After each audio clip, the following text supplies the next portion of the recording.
All right, hi. Thank you for the opportunity to give this recorded lecture.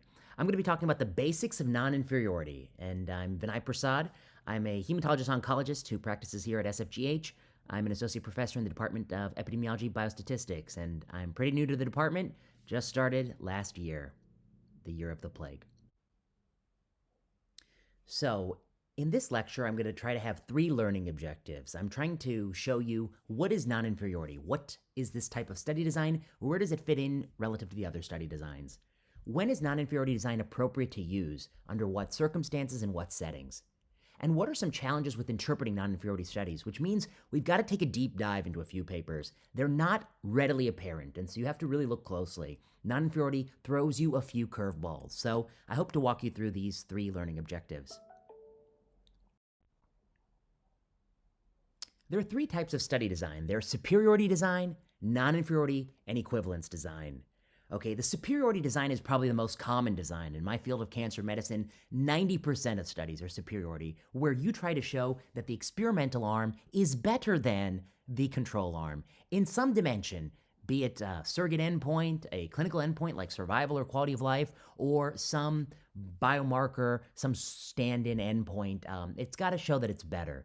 And this is a study design that you're likely going to talk about in your other lectures. The two related types of study design are non-inferiority and equivalence. Non-inferiority study design literally means that we're going to show that some experimental regimen is no worse than the control arm regimen, what we're already doing. Something new is no worse than the control arm. But by no worse than, we mean no worse than some pre-specified margin or delta, and we're going to talk about that. So in other words, it is no worse than some amount that we pre-specify than the older therapy. That is what non-inferiority means. It means that it's not inferior than the margin or the delta. Equivalence is a unique type of study design that is essentially statistically a non-inferiority study design where that margin or delta is very stringent. It's very, very close to what the actual therapeutic effect is. It's typically a very modest loss in efficacy. That's why we call it equivalence. So it's kind of nested within non-inferiority design. So here's a question. It's a bit of a trick question. Which study design proves a new drug is not one bit worse than the old drug? Not even one bit worse than the old drug. Which study design alone is capable of showing that? And the answer is only a superiority study design. It's a trick question. Only a superiority study design can show that a drug is not one bit worse than the old design, because both non-inferiority study designs and equivalence study designs allow some error, some margin, some delta where it could be that much worse than. So to really show that it is not even one bit worse, you got to show it's better.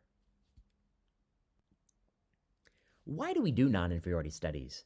What is the reason why we embark on this study design? Well, it's not really appropriate for any clinical question. It's appropriate for a subset of clinical questions. You've got to say that in order to justify some loss of efficacy, some margin, some delta where this could be a little bit inferior to the standard therapy, there's got to be some countervailing benefit to this therapy. And typically that benefit is that it's either better tolerated, so less side effects, it's more convenient. Instead of taking a pill once a day, it's a depot injection. It's an injection that lasts in the body for a couple months on end. That's more convenient. You don't have to remember to take a pill. It could be cheaper. We're looking to see if a cheaper, affordable medication that we can scale up is non-inferior to a costly branded medication. But the real question is, if something is equally toxic, equally inconvenient, and more expensive than the standard of care, then what justifies a loss of efficacy? So the classic challenge we face in this space is that some people come forward with non-inferior study designs, but the drug is just as toxic. It has the same side effects, the same side effect profile. It's equally inconvenient. It's also an oral medication. And sometimes it's even more expensive. So in these cases, I think many people will contend that non-inferiority is inappropriate study design. If you're going to pay more, have the same side effects and the same inconvenience, well, why would you want to accept any loss of efficacy? You'd want to show that it's not even one bit worse, which really is superiority design. So this is the challenge with non-inferiority studies. They're very popular these days, and we're going to talk a little bit about why. But you need to ask yourself, before you even look at the study, does this make sense? Does this make sense to ask a non-inferior question? In other words, is it possible This new drug is better tolerated, more convenient, or cheaper. The last thing I'd say is, in my hierarchy of convenience, I think oral medications are more convenient than IV medications. I think that's true because you can take them at home. I think depot injections are more convenient than oral medications. Recently, there's a non-inferiority study where the standard of care was a depot injection. You only get it once every few months. And they wanted to see if an oral drug was non-inferior to that regimen. And they did so because they claimed it was more convenient. It's a pill instead of a shot. But a shot taken once every 4 months is very different than a shot taken every day. And I think that has to go into your sort of calculation in terms of whether or not non-inferiority is justified. So, I myself prefer to think about this topic with examples. I think it makes it more concrete, more tangible, less rhetorical. So I'll give you one such study. This is a study that came out several years ago in the New England Journal of Medicine, pazopanib versus sunitinib in metastatic kidney cancer, renal cell carcinoma. Most of you listening to this lecture are likely not oncologists, so I will try to strip this of all the nitty-gritty oncology and kind of leave you with the key takeaway points. Sunitinib is a drug made by Pfizer. It was the standard of care drug for kidney cancer at the time of this study. People with metastatic kidney cancer, the kidney cancer has left the kidney and is spread throughout the body. They take sunitinib, and they do so because an older study showed sunitinib was better than the then standard of care interferon.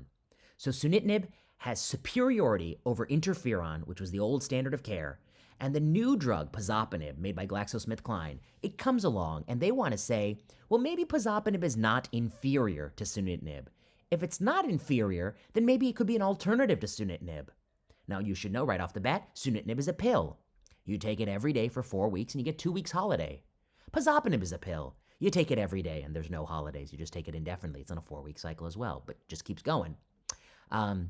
Some people, I think at the time of this study, believed that it had a different side effect profile, and so maybe it's better tolerated. We're going to talk about that. Here's their central result of the study. They looked at something called the probability of progression-free survival. Progression-free survival is the time until one of a couple things happens. It's the time until the patient dies, God forbid, that's the survival part of the endpoint, or the time until a patient progresses. So it is a composite endpoint. It's either they die or they progress. It's one or the other. Whichever comes first, you get scored as the endpoint. And what is progression? Progression doesn't just mean the tumor got bigger on a CAT scan. It means it got bigger past an arbitrary threshold, typically 20% bigger than the smallest it ever was. It also means there's a new spot on the CAT scan that didn't exist before. So previously the lungs had no lesions. Now they have a lesion. That's also a progression event. I tell you this just to make the point that progression-free survival is a time to event. It takes time until it happens. Composite, one of several things can be scored as the endpoint, primary endpoint of this study. You're very well versed, I think, in composite time to event endpoints. They're almost frequently, they're the primary endpoint of cardiology studies. And they use something called MACE, Major Adverse Cardiovascular Events. And I'm not a cardiologist, but I think it has something to do with the time until you have a heart attack, a stroke, a hospitalization for heart failure, or a hospitalization for cardiac issues, or you die. Any one of these, whichever comes first. Here we use progression-free survival, the time until tumors get bigger, there's a new spot on the scan, or you die, whichever comes first. And sunitinib, of course, is the standard of care at the time of this study. It's the drug that beat interferon many years before, and I'm going to show you that. And pazopanib is the new drug, and it wants to see if it's non-inferior. And this is the Kaplan-Meier plot, and I guess higher is better, and sunitinib seems, numerically higher. The red line is above the blue line, to my eye, for, much of this curve.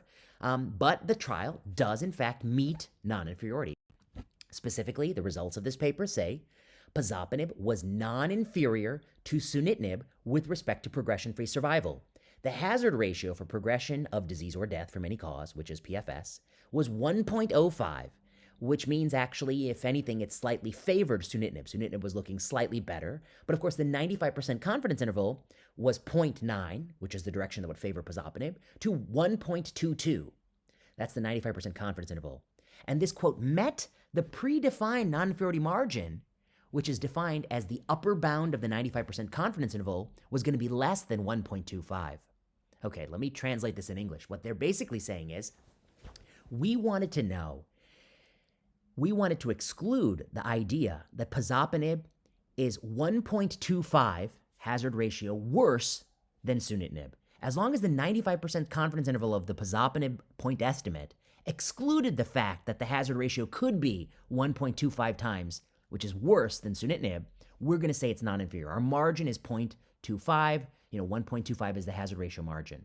And of course, if it was 0.9, if the actual, the estimate was 0.9 with a confidence interval 0.89 to 0.91, that would suggest that pazopanib is superior, to sunitinib. If it was, a point estimate of 0.05, the numerical estimate is favoring sunitinib. However, the confidence interval excludes the possibility that it is 1.25 times worse, or the hazard ratio is 1.25 times sunitinib, which is the instantaneous risk of the bad outcome at any time point.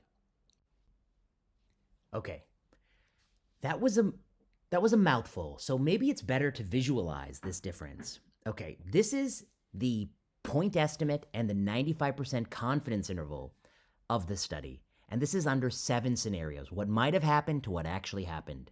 And what it shows you here on this figure is, let's assume that the risk difference here in the center is 0, that there's no difference between the two treatments at all. Now let's assume that on one side of it, that the hazard ratio, the point estimate, and the confidence interval favors the new drug being better, which is pazopanib being better. This could have happened. This could have happened. This would still be non-inferior as long as the confidence interval excludes, this is the margin or the delta. And I've told you, the study has pre-specified this as a hazard ratio of 1.25. So as long as the comparison between pazopanib and sunitinib excludes 1.25, it is in fact non-inferior. If it crossed 1.25 here, you'll see that the study is actually inconclusive. That's how they would report the results. They would define it as not non-inferior. The study failed to show non-inferiority or was inconclusive. Now, of course, if the entire confidence interval is favoring pazopanib, so it doesn't cross 1 in this instance, it is all below 1, you could conclude that pazopanib is superior to sunitinib. Now, which of these confidence intervals is closest to what we actually observed? So we have to remember, the actual interval was 0.9. Okay, that means that it's below this line, at least one side of the 95% confidence interval. And then the upper bound of the 95% confidence interval was 1.22, which fell within the margin, so it was non-inferior. However, it didn't cross the margin. So that actually suggests that the right answer is number 3. Number 3 is closest to what we actually observed. It is possible, the 95% confidence interval suggests that it's possible pazopanib is better. The bulk of the interval lies favoring sunitinib, but fortunately, the upper bound does not cross the margin. So we can safely conclude by this study that based on the margin they selected, pazopanib, that new drug, is non-inferior to sunitinib, the standard of care. Okay, I hope that makes sense. The question you have to ask yourself when you look at a study like this is, well, why did they use the non-inferiority design? Was pazopanib better tolerated, cheaper, or more convenient? Was it one of those things? Well, I tell you right now, it's a pill taken orally, and so is sunitinib, a pill taken orally, so I will say that it's probably not more convenient. You all may not have delved into the intricacies of cancer drug pricing, but let me promise you that it's not cheaper. It's not cheaper. That's not a game we like to play in oncology. We like it, new things, to be just as expensive or more expensive. That's the way we like to do things. Is it better tolerated? That's a question we're going to return to. And then the next question you have to ask is, well, who decided that 1.25 was the margin? Why wasn't it 1.1? Any more than 10% worse? Then we're going to say, that's inferior. That's not good enough. Why is it 1.25, 25%? Who decides? So this was an analysis that we did, an empirical analysis, sort of a meta-research paper where we stood on a mountaintop and we looked at many, many non-inferiority studies that appeared in top medical journals. And we asked these questions of all the studies. And I'm going to talk about it in general, but I'm also going to talk about it in the context of this particular study. So here's the first thing we asked. What justifies that non-inferiority design? Was it better tolerated?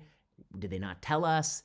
Was it more convenient? Was it more convenient and less costly, more tolerable or less costly? And this is what we find. In general, in oncology, when people do these kinds of studies, they say it's better tolerated.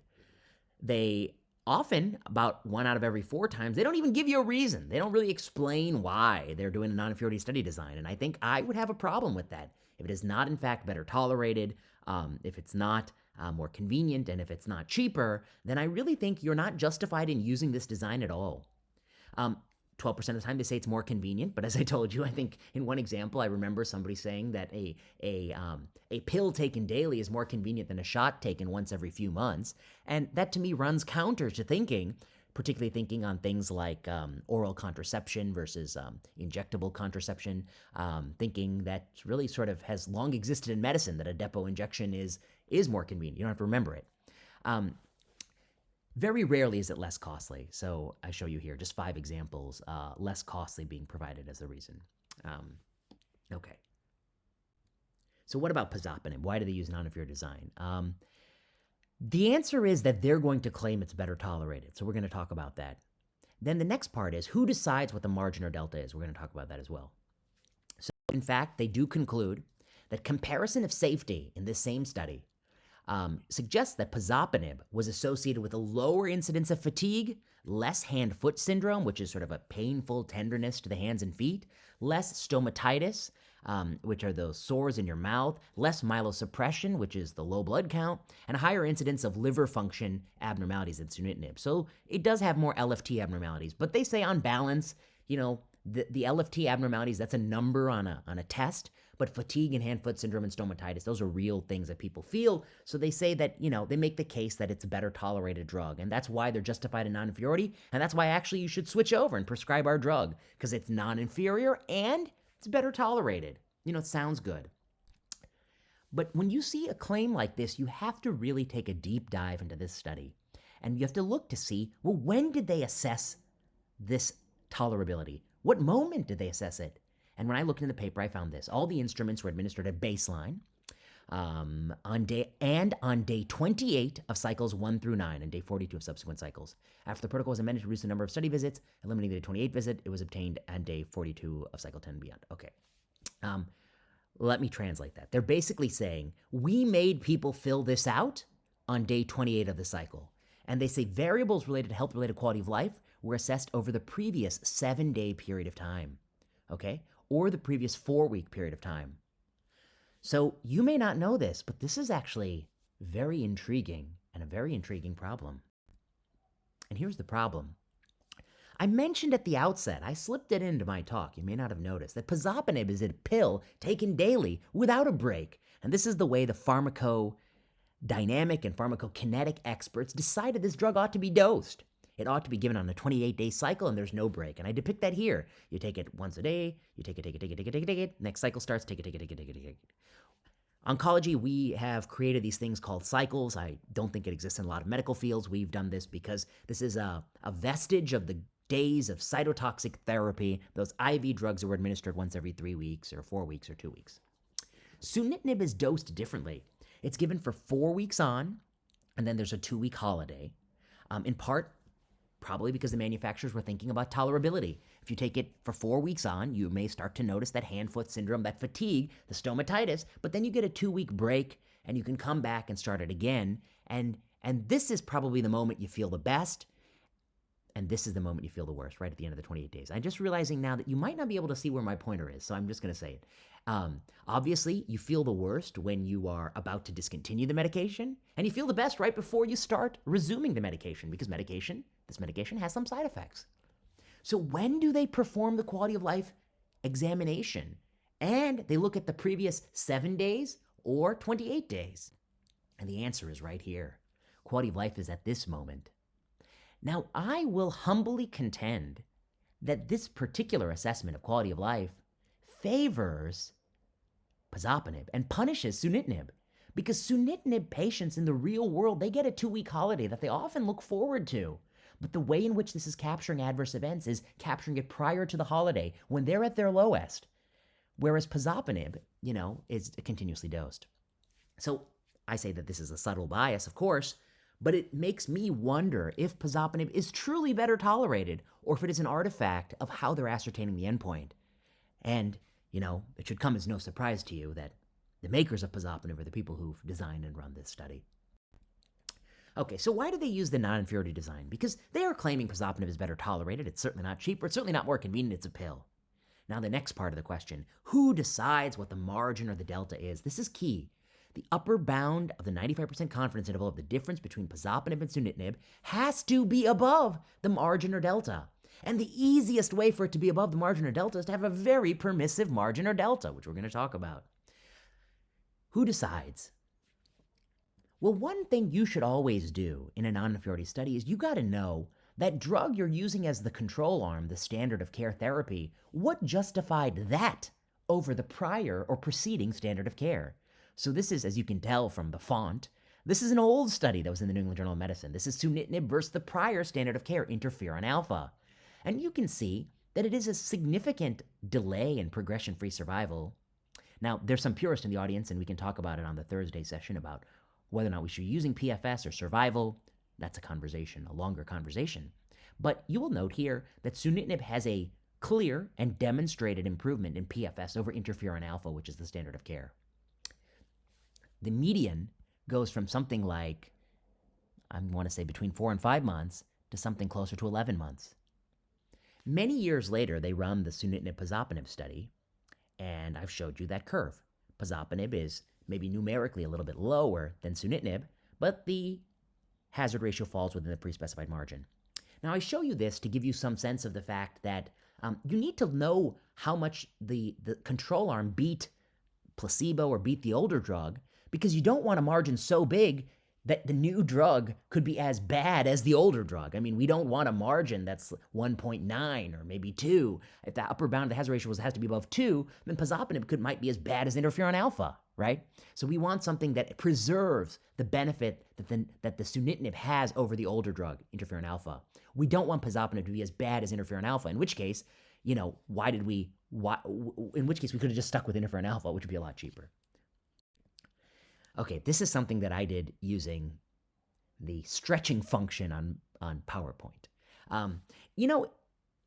It's always inappropriate. You have to always start with this. You have to say it's always inappropriate to make cross-trial comparisons because these are different people. They lived in different eras of time. They're fundamentally different people. They were diagnosed differently with kidney cancer. The CAT scans in the top curve are much finer than the CAT scans in the bottom curve. And so you're catching people who might have been undiagnosed with metastatic disease initially. But what do I want to show you here? I want to show you just a litmus. This is just a gut check, a litmus test, which is, does this new trial hold water? And what I'm showing you here is the 8-month time point. I've denoted a vertical line at 8 months. And I did it just because it was something that I could visually see. And I said in the sunitinib study, what percent of people had not yet progressed in the sunitinib arm? And I say it's just under 60% in the new study, pazopanib and GSK. What of the old study? In the old study, I think it was almost 70%, about 10% higher. So the question should come in your mind, which is one of the problems in the new study that the investigators and the study trialists and the design, that they're not pushing the older control arm drug like they pushed it in the old study?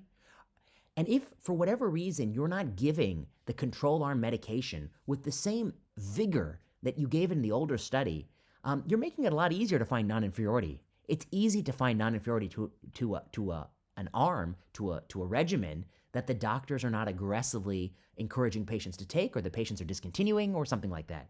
We'll talk more about this concept. This is why, for non-inferiority, we look at not just the intention to treat analysis, but also the per protocol. So I'm going to tell you what that means, and we can come back to this. But I just want to point out that it is notable that the bottom curve occurred years before the top curve, and sunitinib, in this cross-trial comparison, which is inappropriate, but it appears it has lost some efficacy, if you ask me. I think it's lost some efficacy, which might be related to how it's being given and the vigor with which the prescribing doctor is coaching the patient through the side effects and whether or not they ought to persist with the drug. I think that's an open question. Okay, so when we looked at this in our umbrella analysis of cancer studies, we find that there are different ways in which people look at the margin. They often specify the upper bound of the hazard ratio, the ratio, odds ratio or hazard ratio, that occurs, with that frequency. Sometimes they look at an absolute difference. Sometimes they look at a percent difference.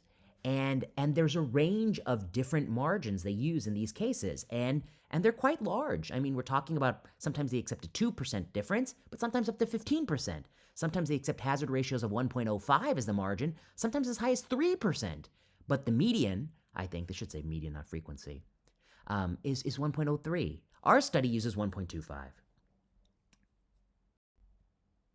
Why do they pick the margin they're picking? This is a key question. Why did they pick 1.25? And I believe in this study, the answer is the most common answer in cancer studies, which is nobody ever tells you why. There's no justification ever given. About a third of the time, it's explicitly stated in the publication, and maybe about 13% of the time, it's stated in the protocol, but not provided in the paper. It's important to justify the margin. It's really important to do that. And I'm going to show you in the other example, which is the reading, which I hope you'll read between now and Thursday because we can talk about it, a place where they do provide a justification. You may not like it, but at least they say why they're picking the margin they're picking. Okay, the next thing. It is very important in non-inferiority study designs to look at both intention to treat and per protocol analysis. It's different than superiority, and let me walk you through why. When you do a superiority clinical trial where you show that a new treatment is better than an older treatment, you want to look at it in an intention to treat fashion, which accounts for the fact that not everyone's going to follow through your recommendation. Some people are going to discontinue the medication. Some people are going to stop taking it. Some people aren't going to like it. But nonetheless, even though you include the outcomes of those patients who stopped taking it, who didn't like it, the new treatment is superior to the older treatment, even accounting for that non-adherence, that non-compliance. With non-inferiority studies, you want to look at it both ways. You want to see, is it non-inferior when you look at intention to treat? But also, is it non-inferior when you look at per protocol, which means the people who complied with the recommendation as you want them to comply with the recommendation. Now, why is this important? Why do you need to look at it both ways? And in fact, in our analysis, we find that 45% of the time they do look at it both ways. But why is it important? And I want to say, just think about coumadin. Coumadin's a blood thinner, and we've used it for many years, and you have to put a patient's INR in a certain window to make sure it's working pretty well. And imagine I'm making new blood thinner drugs all the time. My new blood thinner drugs, I want to show they're non-inferior to coumadin. I could show that a sugar pill is non-inferior to coumadin if the control arm does a really bad job of taking coumadin. If they take coumadin so poorly in the control arm, so erratically, so incorrectly, that their INR is always outside the window and often subtherapeutic, well then even a sugar pill with a large enough margin will be non-inferior to coumadin. So in other words, in order to prove that my drug is really non-inferior, I want to know if that works when people are actually taking coumadin as they ought to take coumadin. And of course, in all these novel anticoagulant trials against coumadin, they had pretty strict standards about what percent of people take coumadin. Now, the last thing I'd say is, sometimes people will say that the control arm of our trial had a very high adherence with the protocol. Ergo, this justifies this non-inferiority study. It shows that we did a good job in the control arm. And we compare their compliance in the study to the real-world compliance of coumadin. So they might say something like, we know in real clinical practice, only 60% of people have an INR in the target, but in our study, 65% of people had the INR in the target at every visit. So therefore, we did a good job in our study to really show our drug is non-inferior to coumadin when coumadin is used correctly. But what I want to say is you should be very wary of these comparisons. You don't want to compare how coumadin is used in the exquisitely selected patients in a clinical trial versus in the real world with all the messy realities of other medical problems and comorbidities. You want to compare how coumadin is used in the trial patients to trial patients in the real world, people who are often younger and fitter, fewer comorbidities, more likely to participate, fill out forms, and attend extra visits. And that might be a little bit higher than the average INR in target time, for instance. I don't know that to be true. I'm just saying that that's the way you have to approach this. I know cancer medicine a little bit better than I know these coumadin studies. Okay. How often do non-inferiority trials in cancer medicine conclude that a regimen is non-inferior? And the answer is 60% of the time in our analysis. In another study that looked at industry-sponsored non-inferiority trials, it's 73% of the time. Why do I raise this question? Why do I raise this point? I guess I would say that it's pretty high. It's higher than the percent of times a trial shows superiority. It's pretty high.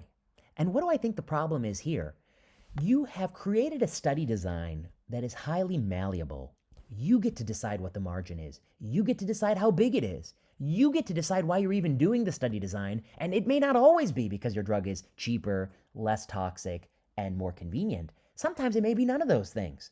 So if you decide the margin, and if you are having a 60% chance that your trials are non-inferior and 73% chance when it's funded by the industry, the natural question is, are you choosing a very, very large margin? A margin is like a parallel parking spot. I feel comfortable parallel parking my car with, 5 feet to spare. But some of these margins are parallel parking my Honda Civic in a spot big enough for a city school bus. And that makes it quite easy. And so a permissive margin will guarantee non-inferiority. And that's a worry. You have to be very critical of the margins in these studies. Okay. Now, this is the homework assignment. We're going to talk about it on our Thursday visit. This is lenvatinib versus sorafenib in the first-line treatment of unresectable hepatocellular carcinoma. Boy, that's a mouthful, but let me make it real simple. It is sorafenib, the old drug, the drug we've been using for 8 years for liver cancer, versus lenvatinib, the new drug. And this is a trial made by the new drug makers. And they want to know, is the new drug non-inferior to the old drug? And as you read this paper, I want you to look for a few things. I want you to see, well, what was the margin? And they said, we accepted a hazard ratio margin. The upper bound had to be below 1.08. And they say why. They say why. Because this means that we have retained 60% of sorafenib's effect over placebo. Sorafenib beat sugar pill, placebo, and we're saying we're willing to be 60% as good as sorafenib. So we're going to retain 60% of the effect, but we're willing to lose 40% of the effect. And indeed, as you read this study, you'll see it is non-inferior. Numerically, the trial is favored. However, it failed to meet superiority, despite the fact it's got about more than 900 patients in it. 900 patient randomized controlled trial doesn't show superiority. This is the survival benefit. I would say that this is a modest difference. It's not significant. It's not superior, but it is non-inferior with that margin. The upper bound is 1.06, which is below 1.08. And that corresponds to 60% retention of sorafenib effect. As you read this study, based on the way in which I told you about the last trial, I hope you're thinking about, well, how much better is sorafenib than sugar pill, right? That's the natural question. And here's the answer. This is the original study that led to a standing ovation on the left. Sorafenib versus sugar pill, liver cancer survival. This is a New England Journal of Medicine study called SHARP. And it shows a 2.7-month benefit. Median survival benefit goes from 8 to 11-ish, just under 11. I think it's just over 8, just under 11. It's 2.7 months is the median difference here. Okay? But that's how well sorafenib performs against a sugar pill in the carefully curated patients who enroll in clinical trials, who, as I described, are often more motivated, often less likely to have comorbidities. They maybe have different socioeconomic status than real-world patients. So what happens to sorafenib in the real world? And the answer is, this is Stacy Doucet-Zena and Hannah Sanoff in a publication where they looked at Medicare patients with liver cancer getting in the same situation as the trial on the left, except this is the real-world outcomes, Medicare, older than 65. And this is sorafenib versus a propensity score matched group of people, so in other words, comparable, who did not get sorafenib, no treatment. And what it shows you is a couple things. One, well, that 2.7-month benefit has gotten quite small. In fact, in this study, they failed to find any benefit between these two curves. But I think even more telling, that in the real world, a real-world liver cancer patient taking sorafenib, their median survival is about 4.5 months, which is half as long as a trial patient taking sugar pill in the study. What does that mean? The study is choosing patients in such an unrepresentative way that patients taking a sugar pill in a trial live twice as long as patients taking the active drug in the real world. And I think that tells you some of the chasm, the disconnect between efficacy clinical trials run in idealized settings and real-world outcomes. So anyway, the reason I say this is the authors of the lenvatinib study are saying we're willing to retain 60% the therapeutic effect of sorafenib. So if you believe the trial, that means they're willing to say lenvatinib is 1.6 month survival benefit over a sugar pill. Is that good enough for a drug that costs this much with these side effects? That's for you to decide. But the other thing I want to point out is, what's the real-world benefit? If the real-world benefit of sorafenib is already question mark, What happens when you only have 60% the benefit of that question mark?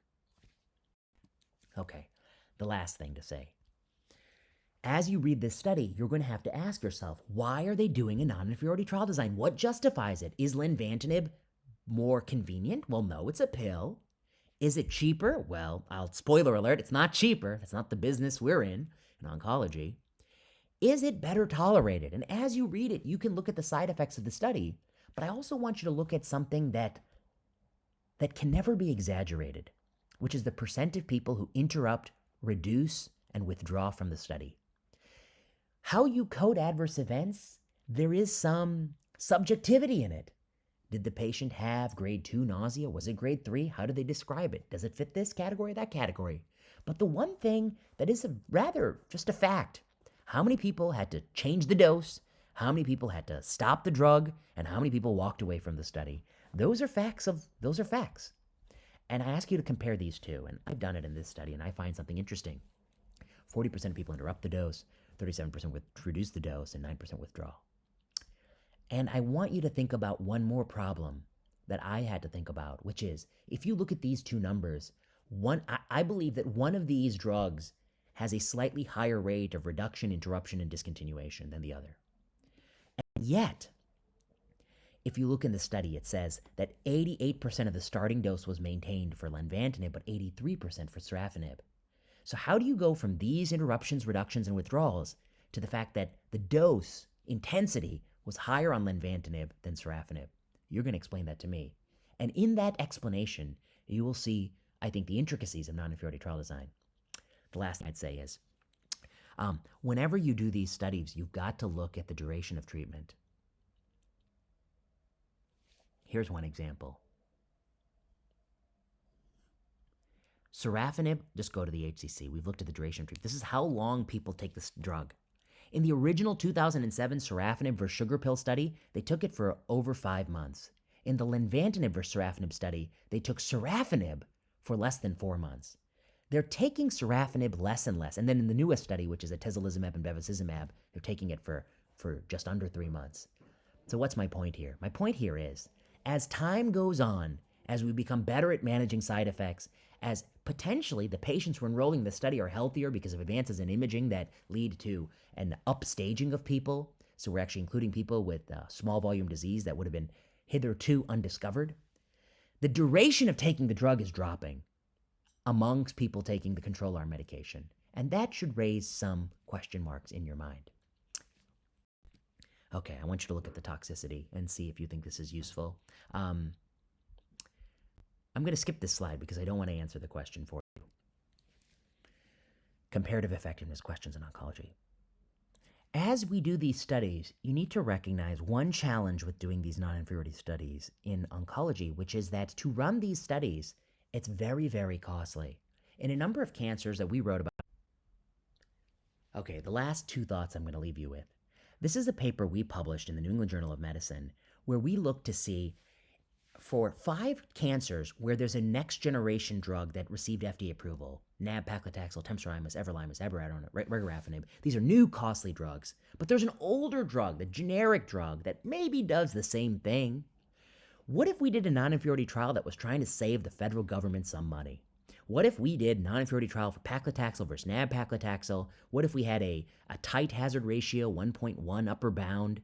How big would the study need to be? And the answer is, the statistical plan of a non-inferiority trial, as you tighten the margin, the sample size gets really, really, really big. Very, very big. And that is what it takes to get the precision in the point estimate so tight that you can fit that upper bound of the confidence interval within that tight margin, which is a good thing because it tells you the new drug or the drug that you're querying about non-inferiority is really not that much worse than the old drug. But the downside is the cost is tremendous. And this analysis we found, it was tens of millions of dollars to do these studies. And this is just to pay to buy the nab-paclitaxel, the temsirolimus, the everolimus to run the trial. Just to pay for that, to run the trial, we're paying tens of millions of dollars. So this shows how infeasible it is, I believe. Okay, the last point. When patients enroll in these non-inferiority studies, they may not understand what the purpose is. So you're running clinical trials. So I'm getting a new drug versus the older drug. So maybe you want me to enroll to see if the new drug is better. Oh, wait, you want me to enroll to make sure the new drug is not worse than the older drug. Oh, well, not worse than a pre-specified margin. And that margin is picked how? And you want me to do this why? These are the questions that legitimately patients would ask. And Peter Doshi and colleagues performed this analysis where they looked at the informed consent of these study protocols of antibiotics tested for non-inferiority. Non-inferiority is popular in the infectious disease world, and I believe often rather questionable. I don't know if it should be non-inferiority trial design. And what they found is that when they got 2 methodologists and 3 patient investigators, and they asked them to read the informed consent forms, the ICFs, and they said, do you understand why they're doing this? Is this a superiority study? Is this non-inferiority? Do you understand why they're doing this when you're consenting to this? And the answer is, I think they found not even one instance where everyone understood the purpose from reading these forms. None of these forms provide a rationale for the chosen amount of decreased efficacy. None justify the margin to the patients. So we must ask ourselves of the ethics of enrolling people if they potentially don't understand what the purpose of the study is and why the margin is chosen as it's chosen. Okay, so just to conclude, this talk is basically what is non-inferiority? And non-inferiority means it's a study design where we're asking if the upper bound of a confidence interval excludes some pre-specified margin. It means it's not worse than the margin. That's what we're asking. We call that non-inferior. And equivalence just means not worse than the margin, but the margin is quite tight.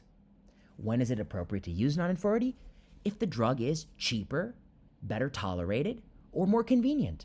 But it's not appropriate if none of those 3 conditions are met, because why would you take any loss of efficacy if you're not getting anything to gain from it? And what are some of the challenges with interpreting these studies? The fundamental challenge is you got to do a really good job in the control arm. You got to give the drug for how the drug ought to be given. You got to push the drug. You got to make sure it's given with a high degree of vigor, with a high degree of compliance. Because if you're doing a bad job of the control arm, you will find non-inferiority. The other challenge is you got to pick a margin that makes sense. You can't pick a margin so big you can parallel park a school bus in it. The other challenge is you've got to take a deep look at dose reduction, discontinuation, and those things. And we're going to talk about that on Thursday because I think that's a great example of that. And then the last challenge is how do you assess tolerability? If you have a study where drugs are dosed differently, is the time point you're assessing tolerability favoring one drug? And then the final challenge is, as I told you, 60% of these trials are concluding non-inferiority. It's over 70% when it's the industry. If a very, very high percentage of trials conclude non-inferiority, then we might ask, why are we even running the trial? Anyone can just say anything is non-inferior to anything if they are given malleability in the design and conduct of the study that essentially assures the desired result. And the desired result is often companies selling these profitable drugs in the marketplace. So it's up to us, the reviewers and readers of research, to really ask, does this pass muster? And so I hope this was a brief introduction to non-inferiority and just some of the considerations, more philosophical considerations than statistical ones, but I hope it will be of some use to you.